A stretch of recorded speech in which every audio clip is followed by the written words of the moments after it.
go live in the bottom right corner. Ah. It'll give a countdown. Enough time for you to sit down. So basically that's the way it's going to open up with my video every time. There you go. All right, so should we start recording intros or should we just say hello? Let's do an introduction. Yeah. Yeah, so go ahead. Yo, welcome to You Call This Archaeology. Welcome, Junior Archaeologist. Episode 2. Oh, that's true. Yeah. Oh my god, that could be our very catchphrase. That's true. Nice. So this is the second episode of You Call This Archaeology. Yeah. It's still, if you're watching this live or at least on June 30th when we're recording this, or over the weekend, and probably for the week of 4th of July as well in the United States here. It's not on iTunes. You can't subscribe to this show yet, But because you will be able to soon. Really? Yeah. Do we have a date? No, we don't have a date because you can't get a date from those things. It's either going to go live when they say it's going to go live. Really? So once I get this edited episode cut together and put up probably this weekend, Yeah. I can submit the whole feed, which will have 2 episodes, which is I usually like to submit 2 episodes anyway on a new show. So we can submit the feed, and then that will go live. Then it'll go to iTunes, Stitcher Radio, Google Music, and then those services will allow the subscription to go live at their leisure when they review the feed and make sure everything works well. So Man, that sounds like a very Apple-involved process. it is, and they all do it though. They all make sure everything works. Even though they have a feed validation thing, like when I submit it through iTunes Connect, it says, feed validated, waiting approval. So a human actually has to look at it and say, yeah, this is okay. That's crazy. I guess it's just to make sure you don't have like pornography in your logo or something. Why? I don't know, because they don't want it. So, but yeah, I'll kick it off again here too a little bit. Yeah. The idea, if you didn't watch last week, the idea behind this show is we're going to do this on Facebook Live every time we can. Except for next week, we won't be broadcasting this live because we probably won't have the data for it because Richie and I are going on a small project up in Elko, and we might still be working at 3 p.m. Hopefully we're not, but we're either going to be still working or we're going to be driving back to Reno at that time. We're going to record an episode. Yeah. And then, I haven't talked to Richie. I'm thinking about this literally right now. Do it. But maybe Saturday, Yeah. at some time, depending on what you're doing. I've got a thing for my Civil Air Patrol Squadron, but I've got time after that. Maybe we can do a weekly live thing then and just have it be the second thing. So we'll figure it out. Yeah. But this show is for figuring out, is for just us to just talk about what we did this week. Like, I was very surprised that you were surprised that I didn't, so I wouldn't have already had the hotel booked. My hotel booked. Well, I couldn't remember. There's so many things in my head. I couldn't remember if we talked about that for this project next week. Did you? So I emailed Richie just a couple days ago or messaged him and said, hey, did you book the hotel? Because I'm going to book the rooms, because I hadn't booked mine. So, What? yeah, I hadn't booked mine. Just got too much going on. I kind of forgot about it. And you can't do that in these small... No. Elko is a small town. No matter if you're in Elko listening to this, I'm sorry you are offended, but it is a small town. They probably might enjoy that. And we do have a listener, too, viewer, by the way. So Oh my god, welcome. Is it Tris? whoever's on there, welcome. I can't see who it is. What? But, and now there's 2. Yay. So, anyway, we got this small project, and it's, we just need 2 nights, so nothing fancy. And we're probably not going to be in the hotel much, because we're going to be leaving super early in the morning, because it's an 1.5-hour drive out to the project area. Yeah. And then we only have 3 days to do this project, so it's gonna. What's interesting? We probably have a bazillion motel stories. Oh my god! Like, I was talking to a mutual friend of ours, and he said the first time he ever met you, we were talking at his birthday party the other week, and he said the first time he ever met you was when you were at the Clown Hotel together, and you had that giant leak in your room. Anybody knows the Clown Hotel in Tonopah, Nevada? My God, the one time my wife and I stayed there, we usually avoided it, but I can't remember what the reason is. We just joined the rest of the crew, and I woke up at 5 o'clock in the morning with water dripping on my head from the ceiling because the guy upstairs, him and his wife, they'd gone to take a shower or something and pulled the knob right off the shower thing, and it was just shooting water across the wall. Really? Yeah, it filled up their room. Holy crap. Yeah, it was totally filled up their room. I went upstairs immediately once I saw that the whole ceiling was covered in water. Yeah. And, threw a bunch of clothes on. I went upstairs, and he's running around in his underwear going, I don't know what to do. I don't know what to do. Some foreign guy. He's like British or something. I don't know who he was. Oh, damn. I was hoping it was a member of the crew. No, it was not a member of the crew. Yeah. Well, and then we packed up all our stuff. We didn't have everything pretty much just goes into bins and tosses back in the vehicle, so it wasn't that big a deal. We were still ready for the 7:00 crew departure, and we told the hotel, we're like, hey, all our stuff is packed up and out of that room. So they're like, okay, cool. So when we got back to the room at 3:30, 4:00 that day, we went to the front desk and said, so what's our new room assignment? And he's like, no, you're back in the same room. We cleaned it up. And I'm like, what do you mean you cleaned it up? You replaced all the drywall because it was soaked through with water and it's going to get mold. And he's like, no, we cleaned it up. We dried out the drywall and put some fans in there. And I was like, we're not staying here. What? And he didn't have another room for us, so we moved. Where'd you move to? We usually stay at the Jim Butler. The Mizpah wasn't open yet. Oh. Yeah, it was still under remodel. We usually stay at the Jim Butler, but I think maybe the reason we were at the Clown is because the Jim Butler was full. But we ended up going to that, what is that one that's up the hill with the casino? Station? No. Oh, yeah, that is the station. Is it? Yeah, it's up the hill past the museum there. So that's where we ended up. And it was not the nicest room I've ever been in either. It wasn't the Clown Motel.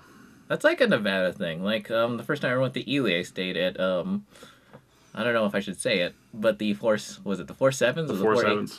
Yeah. And, oh my God, I got a non-smoking room.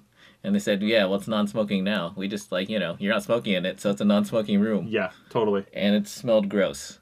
Yeah. And I don't think they liked me particularly much because they cleaned everyone else's room except mine, even though I didn't have the sign up. Nice. Yeah. Nice. I feel like it was, Yeah. I'm not going to say it. Yeah. I mean, for our YouTube audience, they're going to know exactly what I'm referring to. Mm-hmm. Kind of like when I was on the Ruby and we went to Cedarville. Yeah. And I was taken on a tour and showed all the bars and restaurants I could not go to because of a certain reason. Oh, yeah. Well, I mean, a different reason for that project because that's near a reservation. So if you looked slightly native, they did not like you in there. Oh, my. Yeah. Yeah, you're so native. I know. We had problems with you in El Centro. We got stopped by Border Patrol in El Centro. I'm pretty sure it was because Richie was in a car. Oh, man. Makes me think of my very first project, by the way. But I didn't know anything about, like, a company setting up your motel room for you. Yeah. So I went and made my own reservations and staying in the hotel next door. Nice. And then suddenly the PI is like, we're talking about motels. And I'm like, man, mine's not so decent, whatever. And he's like, what do you mean? And so he had to go down and he had to pay for the hotel I had paid for and then put me in the other hotel. So they'd already paid for a room and they weren't aware of the fact that you weren't in it? Yeah. Nice. And that was both a good and bad motel. Nice. Because there was another crew there and supposedly they had dinner. It was like a stay bridge if you ever stayed there. Yeah. Where they served dinner. Yeah. So another crew would go there and they would bring their coolers and their Tupperware and make sure to be first in line and get all the food, all of it, every last scrap for like 6 people. And like this was like enough food for a whole hotel. Yeah. Nice. Oh, but that wasn't the best part. It was also reimbursement. You probably got stories about that instead of per diem. I've only got a couple stories about reimbursement because I actually only worked for one company that did reimbursement because I avoid all the rest. Yeah. It was out in Vermont on a project, and I would have done anything they said actually, Really? including reimbursement, because I was coming from southern Florida in friggin' August. So I was like, wait a minute, a project in Vermont? Yes, I will go. I don't care what. If you want me to sleep 6 to a room plus no per diem plus $10 an hour, sounds great. So yeah, we did reimbursement there, and it was an ongoing project. So the PI, I think it was a PI and maybe the crew chief or maybe just the crew chiefs. They had the 5 or 6 of us that were starting that week. Yeah. In their hotel room, they had kind of a suite, and we were sitting there doing the onboarding stuff, and they told us how to do the reimbursement, and then they told us how to scam it.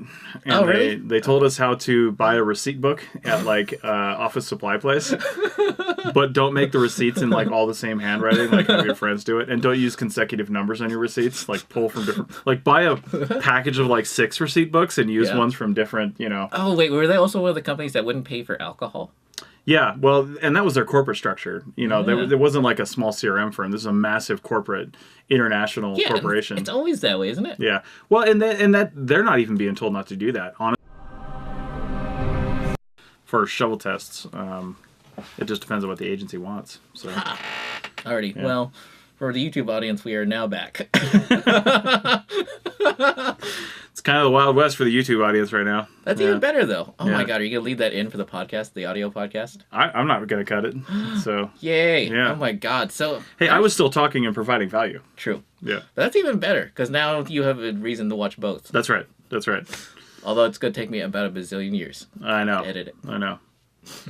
So, what else did you do this week that was archaeological? Probably not much, I'd imagine, eh? Well, it depends. I mean, I did the usual field tech thing, although I don't do it as much anymore of keeping in touch with friends and seeing what's going on.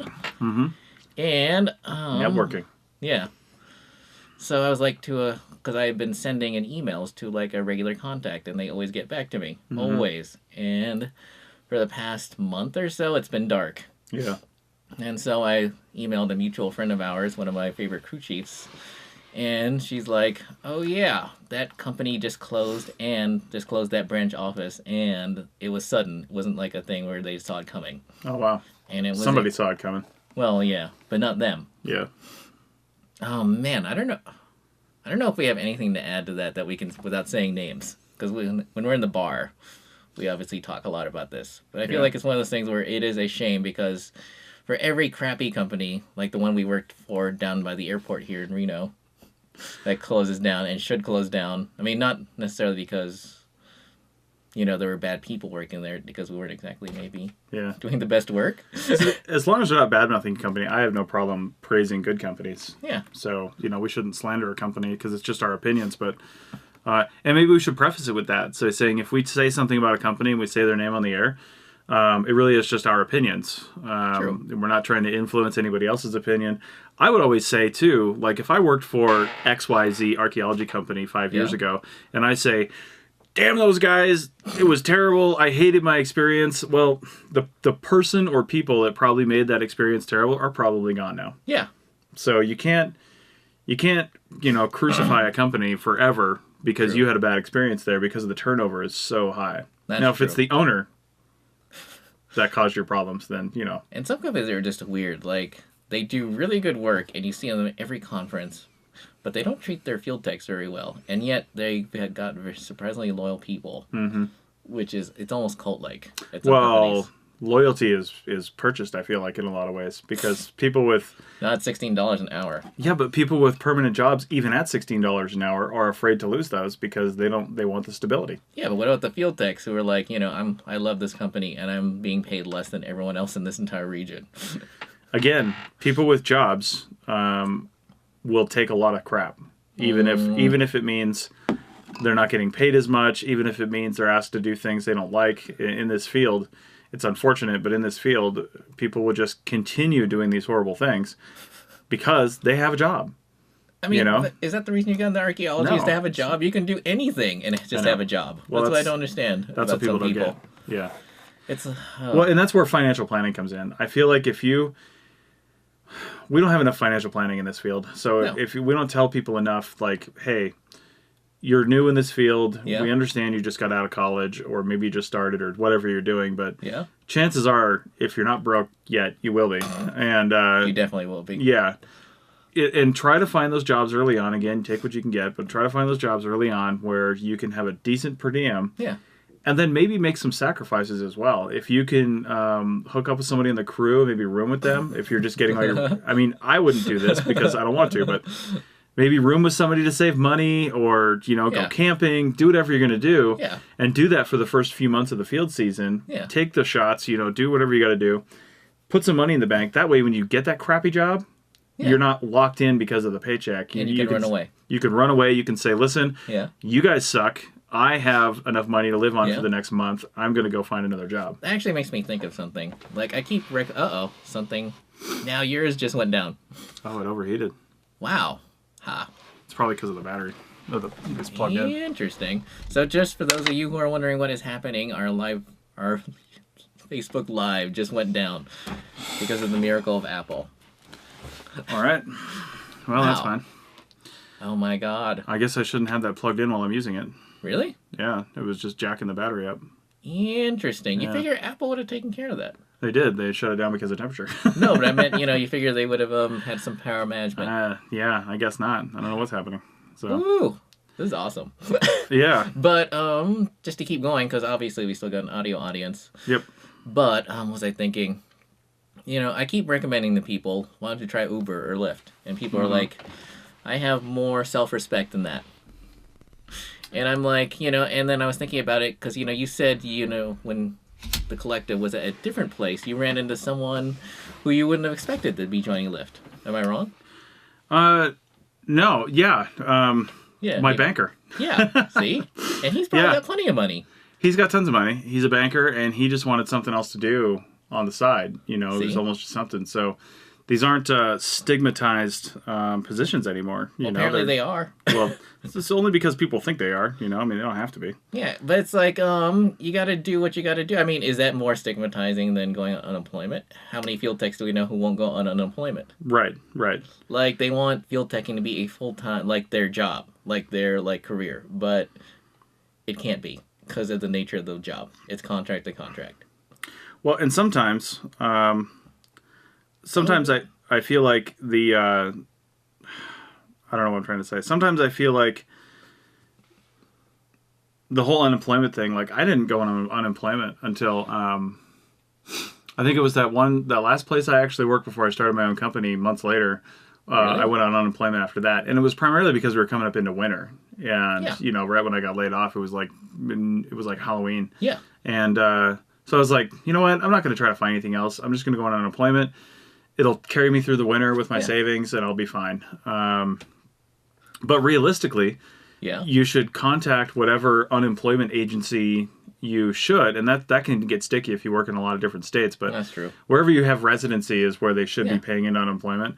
So you should contact them, get set up with them. So all you have to do the minute your job ends is make a phone call. Yeah. And you've got a check the next week. That'll carry you through, so you don't have to dip into your savings. And it's not a stigma. It's a thing that you're paying into. Wait, really? Yeah. Oh, that just went dead. No, that's live. Oh, good. Yeah. Oh, interesting. So it updates. Sorry for those of you who can't see. It. For those of you who can't see on video, I'm also watching our audio waveform, and apparently the refresh rate is super slow. Yeah. So anyway, people just think that if they go on unemployment, if you're, I guess, a conservative and you have issues with government assistance and things like that, but the fact is you're paying into it. Your company's paying into it. That money's not free and coming from the United States government. Yeah. And aside from one company I can think of, very few CRM companies will put the kibosh on your unemployment. Right. I mean, I do know one company that will always claim, I've heard stories, I'm not going to say their name, but I've heard stories that they always claim that they offer you employment, even when they didn't. Yeah. Oh my god. You just got to hit the blue button. Neat. Oh, neat. So, did we get a question, by the way? I saw you typing. No, I was just creating the new video. I think live is done. What? It won't go online. Hey, keep talking. All right. Let's see, what else was there? Oh my god, I totally just lost my train of thought. Wait, so do you have shovel testing screens? No. What? I tried to borrow some. I called a couple people, but then nobody has any available because it's Nevada. And so I'm going to build some.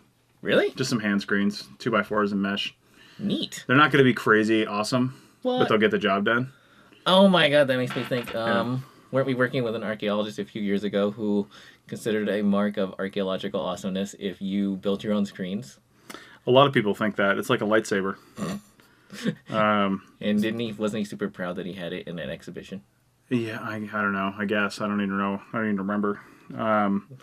It's like I'd just rather buy somebody's good screens. Yeah. There's that company up in New England. What the hell's their name? I can't remember who they are. They make good screens though. And then there's those PVC ones that Focus Design makes down in California. Yeah. Yeah, they're a little pricey, but shit, you'll probably never buy another one. Didn't we use one of those? Yeah, we used one of those on a project a few years ago in California. Yeah. I actually looked at those for this with shipping 2 just like hand shaker screens. Yeah. Not like we don't need like the stand-up ones for this project. Especially since I found out we're walking possibly a couple miles into this one site because access is done. Well, I wouldn't want to carry a big-ass freaking screen on that. I've done it before, but... So have I. Yeah. But anyway, I looked at their screens. Problem is I looked at them like 2-3 days ago. And shipping, it would have cost like $170, I think, for 2 of those hand shaker screens plus shipping. Really? But they wouldn't get here in time. So, and I probably won't ever need them again. So I'm not going to buy them. You know, I was going to buy them and then maybe... give them away for the APN or something, but ooh, even better. Personally hand signed by Chris Webster. Oh my god, I don't know about that. So, anyway, yeah, it's who knows? So I'm gonna probably put those together on Sunday or Monday. Yeah, you know, just basic 2x4s. I'll reinforce them with some brackets on the outside probably and a couple handles. But I gotta find mesh. That's the whole problem. 1/4-inch mesh. You can find that, but I still, even though we're going to use them for only like 45 shovel tests total, so like 20 some odd a piece, I'm still going to put shitty mesh on there unless I can't find good stuff. Double mesh. Well, you still only want 1/4 inch though. True. If you don't get it perfectly lined up, you run into problems. Yeah. You know, so we should probably talk about networking. Now I'm thinking about it. Wait, oh my god, is YouTube Live going to work? Third try. Maybe. Because I know the way I do it. Basically, you know, you just run into people and then you're like, what's going on? Well, that is networking. True. Yeah. Huh. But then I feel like you and Bill perfected the whole LinkedIn thing. Yeah. Let me get back to the audio here. We should be back live. Sorry about that. I had my iPhone plugged in so it didn't die. Because currently Facebook Live only works on phones and tablets. So, but while it was plugged in and trying to do that, it just completely overheated. So, wait, you can't run it through your computer? You can't do Facebook Live on a computer. Really? Yeah, it's only through iOS devices. Interesting. Well, iOS and Android devices, and only some Android devices. Really? Yeah. Anyway, we moved on to listen to the audio of this. Go to arcpodnet.com/YCTA/2 to hear the audio for this. Yeah. And then most of the video is up on Richie's YouTube channel at Happy Archaeology Fun Time, although we had an issue there too. We had 2 video issues in this whole time. We should just record this and not go live next time and then just put it up. What? Man, it's too crazy. No, I'm just kidding. I'm fine with the little errors because I don't think anybody really cares. Less perfect. I know. So anyway, you're talking about networking a little bit. Yeah, I mean now's the time, right? Yeah. I mean we're almost in July. If you haven't made contacts yet, even new people who just graduated a month ago, I mean you've already made probably lifelong contacts if you had one project. Yeah. You know? Or if you're gone to a conference. Yeah. Yeah. Now, if you just graduated, you may not have gone to a conference. I never went to an archaeology conference when I was an undergrad. Really? I went to the AAAs once because our program is more anthropology focused, so I didn't even really know about the SAAs.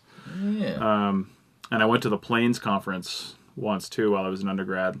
Pretty much a regional archaeology conference. So I guess that was the first archaeology conference I really went to. And although I guess to get the best of out of a conference, you kind of need to like be. I don't know. You have to have some skills. Like you should. I mean, we don't necessarily want to point people to their podcast, but like the Art of Charm, stuff like that. Like how to network with people. We interviewed the Art of Charm, Jordan Harbinger, on CRM Archaeology Podcast. That's how I found out about them. Yeah. Yeah. If you use the search on arcpodnet.com/CRM Arc Podcast on the right side and type in Art of Charm, you'll find that episode. Yeah. And because like I feel like we're not the most social people, so sometimes people go to conferences think they're making networking, and they just sit there and like watch the things and then don't talk to interact with anyone. Yeah, and that happens. And I feel like if my very first SAAs, I went. Yeah. I had the program. I highlighted everything I wanted to see. Yeah. And they have these symposia. In case you're not familiar, they have these symposia that there's going to be 10 to 15, sometimes 20 papers on a single general theme, right? Well, a lot of people these days, they'll just go sit in one thing because that's their focus. That's their area of interest. But I didn't have a focus when I went to the first SAAs I went to. Was that Sacramento? No, that was actually St. Louis. Really? Yeah, back in grad school, 2010-ish. Yeah. I just had this ridiculous schedule. Like, I would see one paper, and then I'd rush out the door, go across the hotel room, all across the conference center with another one, and then to another one, and to another one. Yeah. And by the time I got to, like, lunch, or I got to the end of the day, I was so beat down, I just went back to the hotel and didn't do anything. That is not the way to do it. No, shame on you. Like, I mean, how many people, like, are sitting there, and then they get into a conversation with someone they're sitting next to, and then the next thing they know, they're offered a job. Yeah. Like, I met one person on the Ruby. That was like her story. She went to the Society for California Archaeology. She happened to be sitting next to someone from a company that was working on this project, and they said, hey, send in your resume. And the next day she got a call and was out to, well, I don't know if it was Wells or Cedarville, but someplace. That doesn't sound like it was a benefit to her. Yeah, but then she was on unemployment. She had been working in construction before that. Yeah, well, I'm just giving them crap. Wells and Cedarville are two very different places. Oh, you're telling me. Yeah. I'd actually rather go to Cedarville. It's right next to the mountains. Really? Well, I mean, yeah, I would too. Yeah. But, and then, what was it? At the GBACs, the same, I was just like sitting there talking to a buddy, and then a buddy of mine introduced me to someone mutual. She said, hey, we got some projects going. Send in your resume. Yeah. That's not even the most amazing thing that happened to me at that conference. Yeah. Yeah, well, after the final banquet, there was a rumor that people were going to be meeting up at this bar. And so it's right next to my apartment here. It's actually down the street. And so I thought, well, I'm just going to walk over there. There's probably not going to be no one there, and walk back. And then suddenly a whole bunch of people show up. Nice. Yeah, and then a couple, like 2 or 3 grad students, I was pretty drunk at this point, wanted to come up and meet me. Like, how do you know me? And they said, well... The famous Richie Cruz? Yeah. Well, I'm not sure if they knew my name. It's like, yeah, we know you. Would you like know your hat? Not this hat, but a different hat. But, it's like, all right. Which I guess happens. Yeah. Interesting. It's like, you can become Archeologist Famous. You can. Yeah, like look at someone who's going to be celebrating the end of the world. He's got his own Facebook page, doesn't he? Who's that? Someone will inherit the earth. Oh, yes. You want to tell any stories about him? Not specifically, no. What? Too many people might see this. That's true. I did almost interview him at the last Society for California Archaeology meeting, though. Yeah. We just couldn't get together. It's amazing to me that there are like so many like Facebook pages, and they didn't even start these pages. Yeah. Yeah, like I know the Inherit the Earth one, he didn't start it. Yeah. He just like has so many fans in the world. I know. So anyway, I guess I want to talk about a couple other things that that I did this week. Yeah. It's actually kind of last week, so I probably mentioned it. I don't know if I did or not, but I taught an intro to podcasting class here at the Collective, right in this room that's behind us here. Yeah. But I hope to have that. I hope to have some stuff related to that, to the advanced classes we just set up. I think the Collective is going to have a podcasting membership go live here soon. Oh, did you want to plug the Collective? Well, I kind of am right now, the Reno Collective. If you happen to be in Reno, then come on and join us. But and especially if you want to do a podcast, I don't know what the final numbers are going to be, but it's going to be a pretty reasonable price to use this studio time. Yeah. With all the gear, everything, these mics, the mixer, everything's going to be in here. We'll have eventually computers for doing the recording and the editing if you want to spend time doing that here. Neat. And it'll be completely set up. There's a whole other room back there that is actually kind of storage right now because they had to get in here in a hurry and move some stuff into there, and that's going to be cleared out, and it might end up being a little more co-working just for podcasting. So, and it doesn't have to be about archaeology, because isn't there like a video game podcast that's recorded with these mics? It is. It's recorded with me, these mics right here, the Overwatch Hero podcast. Go check it out. So, I think that's what it's called. Yeah. So, because I guess the characters within that game are called heroes or whatever. Yeah. So then they just kind of profile one on each episode. So, which is pretty cool. It's well put together. I've listened to it, even though I don't know anything about the game. The podcast is well done. Wait, were you just editing an Archaeology Gaming episode? I was. Yeah, we just recorded one for the Archaeology show, which will be out tomorrow as you're listening to this, July 1st. Is Andrew it on anything interesting? It was really kind of introducing the topic of Archeo Gaming to the general public, because that's what this podcast is for. Yeah. Because we have an entire podcast about Archeo Gaming called 8-Bit Test Pit, which has kind of been on a hiatus for a little while as the hosts I noticed that. deal with school and things. They're, graduate students and they have teaching schedules and things like that, so we're trying to figure that out. But should be coming back soon, hopefully. And but basically just introducing the topic of Archeo Gaming to a wider audience and people that didn't really know what it is. So interesting. Hopefully he's got it condensed into a does he have like a little 5-second elevator spiel? Kind of. Yeah. I mean, his basic thing about what Archeo Gaming is it's talking about not just the sort of the ethics and representation of archaeology within video games, but also the archaeology of video games, of online worlds, of code, of things like that. Interesting. And going back to, where's the code from the first Pac-Man, video game? I mean, we have that, but is that the kind of thing that should be preserved? It's a cultural icon. Yeah. It's incredibly important, so it should be preserved somewhere, and that preservation is really archaeology. Archaeology doesn't have to be dirt archaeology. It can be other things. It's preservation of human cultural material and cultural experiences. Really, that's kind of verging on anthropology, but it's And I think Archeo Gaming really more is anthropology. Maybe it's anthro gaming is what it should be. But this was developed by archaeologists, so now it's called Archeo Gaming. We stole it. But I totally agree with that, because archaeology, even if you looked way into the future, let's look at Star Trek archaeology, right? They don't do any digging.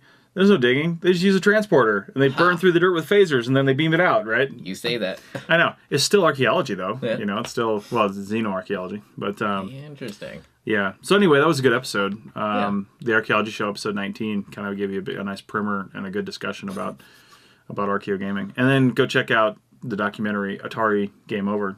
That's what Andrew Reinhard was our guest. God, I totally forgot about that. Yeah, he was on that as I guess, the lead archaeologist, and it was about their excavation of all the worst video game ever designed, they call it, the E.T. game that Atari made for the 2600. Interesting.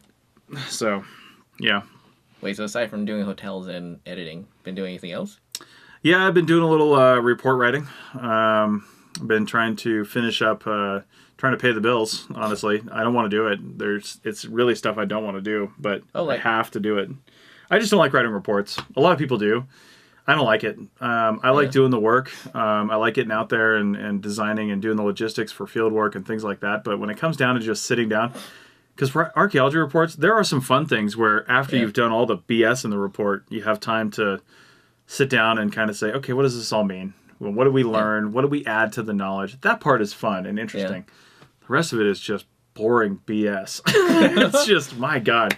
I don't care about writing the methods section. I don't care about writing all the other stuff. The cultural backgrounds on most of these things are just boilerplate from other reports, But if anyone out there is a newly promoted crew chief or project manager, do you have any tips on how to suddenly get up to speed in report writing?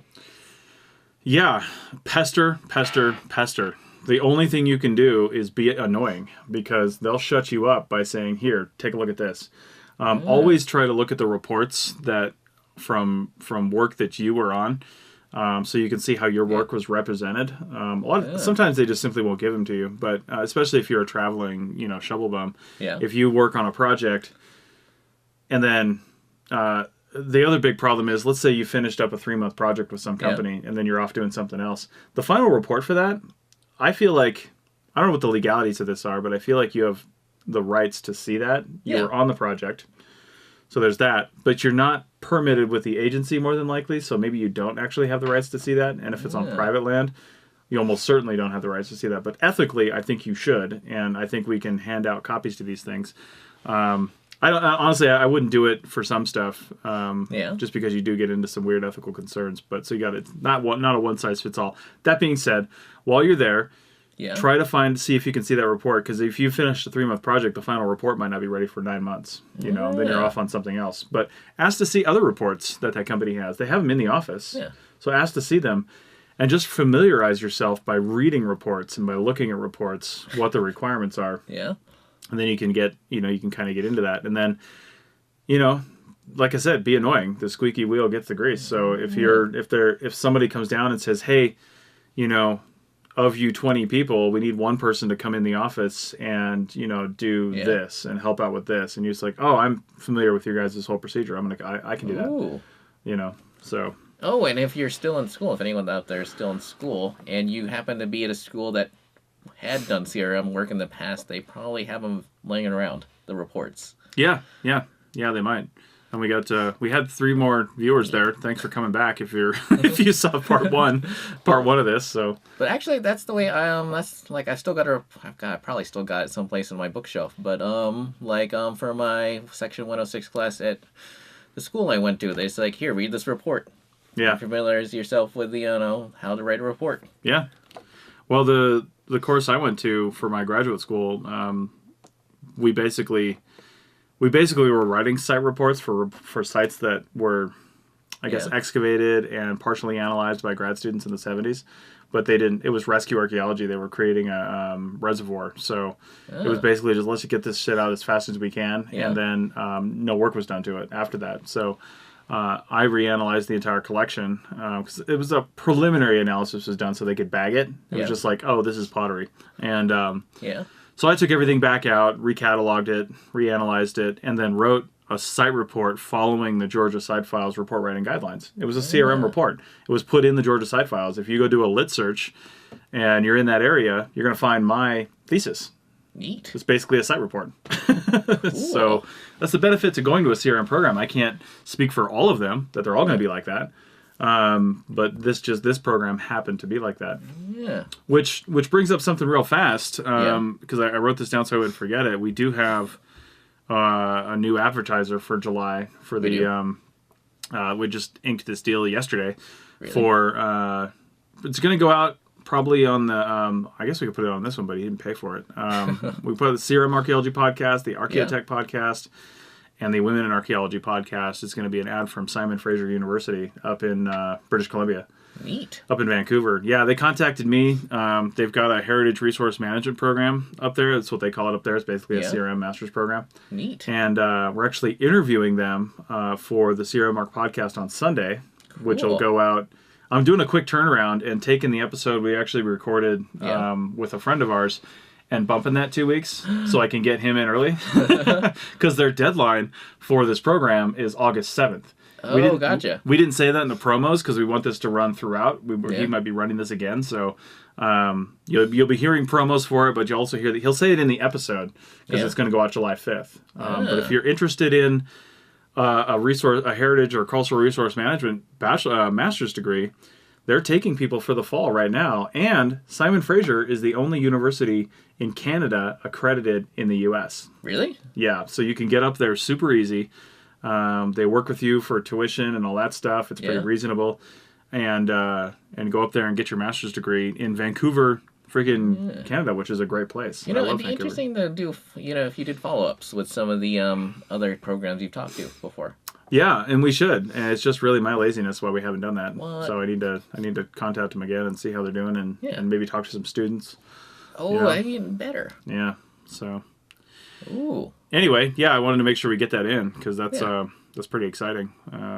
And people coming into July that think, oh, I want to go to grad school in the fall, which is a whole other conversation. Should you even go to grad school, which I don't think we have time to get into right now, but because I can talk your ear off on that. But if you do think you're going to go to grad school or think you want to and you can afford it, the time and all that stuff, definitely check out the Simon Fraser program. So I just think of Brendan Fraser and The Mummy. I know, right? Yeah, it's Simon Fraser is his dad. Brendan Fraser's dad. No, I'm just kidding. It's totally not true. So. And now we just started an internet rumor. I know, right? You're welcome. I know. We'll have to get a meme. So, hey, we got 2 more people up on the live stream. Sweet. Neat. But before I forget, are there any kind of books, like maybe we can plug one of Tom King's books? I mean, does he do anything on report writing? Because I know every CRM company has like a whole bunch of his books laying around. I can't think of any specifically on report writing and things like that. That's not really his forte. His forte is more regulation and interpreting law and regulation and acts and things like that. So Interesting. You ever thought about writing a book on report writing? yeah, actually, Wait, and really? I think Bill White has also thought about that, or maybe is he partially even in progress on that? I don't know, but we've both talked about doing that, like archaeological report writing specifically. Yeah. Because there's plenty of books out there on writing. Yeah. There's plenty of books out there on even report writing. Technical writing. Technical writing, yeah. But while it's like anything. You can learn a lot by reading the general books on the topic. Yeah. If I want to know about audio editing, there's any number of resources out there about audio editing. But when it comes down to editing a podcast for the Archaeology Podcast Network, I've developed my own style. So I've developed my own ways and workflows to do that. If you take my podcasting courses, if you watch them online or you happen to be here in Reno, you're going to hear my take on the subject. Or it's like Apple with the App Store. They probably have like style guidelines and stuff like that for how it's supposed to look for apps. Yeah. I mean, am I wrong? No, you're right. They have definitely guidelines. Yeah. Maybe not style guidelines. They have style Interesting, because Android recommendations. Because Android does when they license the software. Yeah. When they, they license it. Well, I know they have recommendations on stuff, and if your app just completely fails, then obviously they're not going to approve it. Yeah. But I don't know. Either way, it's kind of getting off the rails on that one. That's true. But I don't know. They do have guidelines, and you have to follow them to a point. But it's the same thing as any agency for report writing. They have report writing guidelines. So basically, it's just kind of like when you like assign the right report, you're like, there's like here, and then you're just like on a bicycle, learn how to ride a bike. Yeah, pretty much. Or some. Actually, no, it's more like sinking or swimming. Yeah, well, and the bigger companies will, like that last company we worked for. Yeah. I'd done some report writing in the past, but I hadn't for that company. Yeah. So just like all other archaeology companies, even if you've got tons of experience, they're going to piecemeal the stuff to you because they don't know you.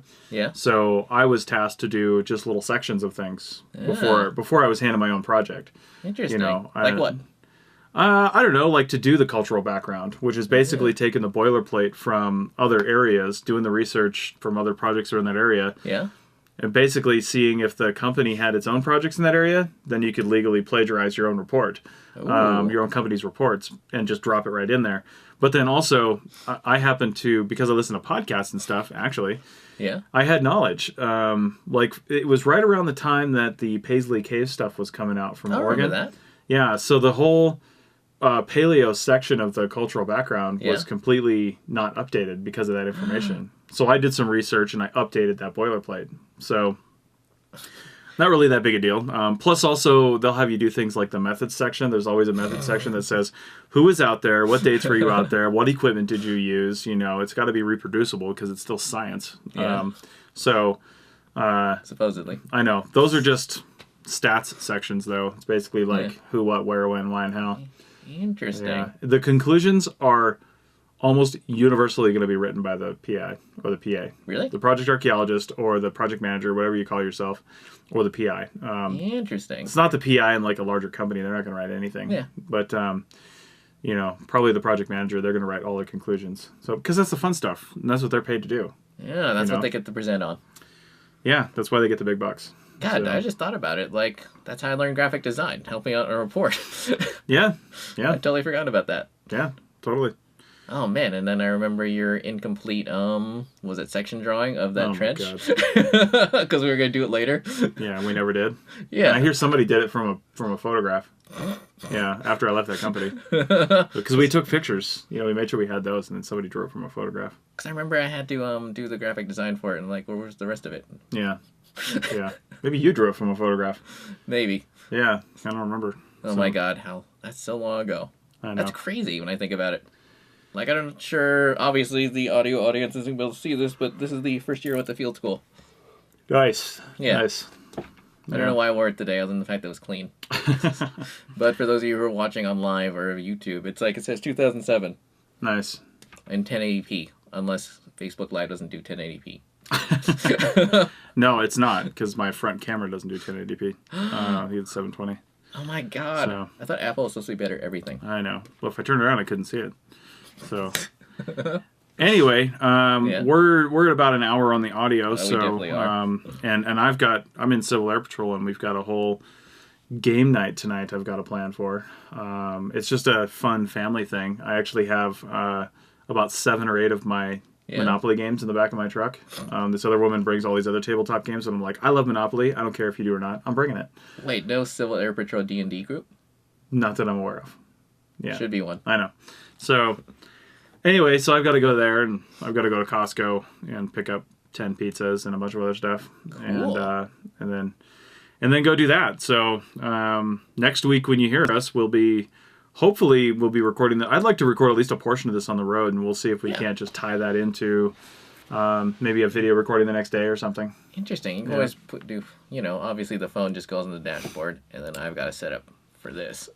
Yeah, well, I've done Facebook Live from my phone before for the APN, just for short things. The only problem I'm worried about is signal. If we're traveling down the highway, you're constantly bouncing towers, and you could drop the signal pretty easily. So maybe we'll do a short thing on the way back, just for Facebook Live, and then record a full episode in audio. Yeah. So it won't sound nearly as good. We won't have these microphones. We won't have that mixer. We'll have something. Yeah, we'll have something. We'll have Hopefully my your H4n. truck's quieter than mine, because when I tried to do it with my truck, I still had these. Well, I still have the super noisy tires. Yeah. Well, I've got the H4M, which you can turn the gain down on, and that's usually pretty good. So we'll figure it out. Yay! Anyway, anything to close? Not really, other than the fact that I was up till 4 a.m. this morning watching Indiana Jones and the Raiders of the Lost Ark. That's what you do when you got your day off. I can't help it. Yeah. Nice. Yeah. All right. Well, thanks a lot, everybody. Thanks for the live stream. Be sure, if you're watching this recorded on either Richie's channel or on the Facebook channel here, leave some comments. And if you, totally. We're going to try to do this at 3 p.m. every Friday. Yeah. And we'll put announcements out on the. I put up a post on the APN page today. Oh, you did? Yeah, just saying, hey, we're going to be live. It was about 1 o'clock. Suddenly I feel like I should be doing that too. I know, you should be. So, Shoot. All right. So I'll try to warn you if I remember that we're going to do that, but we're going to try to do this, like I said, at 3 p.m. But don't worry about it, because the video gets recorded. The only reason I would want you to watch this live is so we can eventually interact with questions on the feed. So that'd be really cool.